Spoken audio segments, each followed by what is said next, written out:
Nurg'un ko'rmanlar tamoqni oz yegan vaqt salomatlik foydali deb qaraydi. Shundaqla kechki tamoqni yemaydiganlarmi jiqroq qizlarning orasida jiqroq bor. Hani o'riqlayman deb o'riqlashni maqsad qilib, mushkil qilmish to'g'rimi, xatomi? Biroq yemaslik. Kechki faqat tamoq yemaslikmi? Sog'lomlik prinsipi saqni saqlash qonuniyatiga tamamen uygun emas. Odam bolasi 3 vaqt tamoqni qo'saq aran to'yg'idek vaqtida ko'ngil azojiligi ichida yeyish. Hech qanday bir tibbiy ilm kechki tamoqni yemang demadi. Kechki tamoqni yemaganda boldiq kelib ketamiz.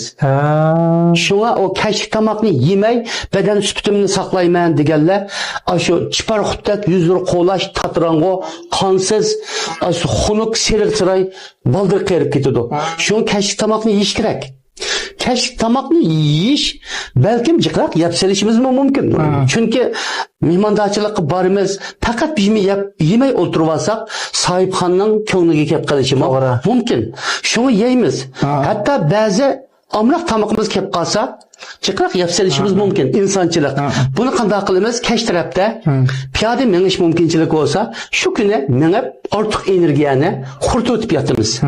Tamoqdan keyin bak kech qoldik, mangala amal yo'q desa, insonga karvatdimi chiniqish fursati bor.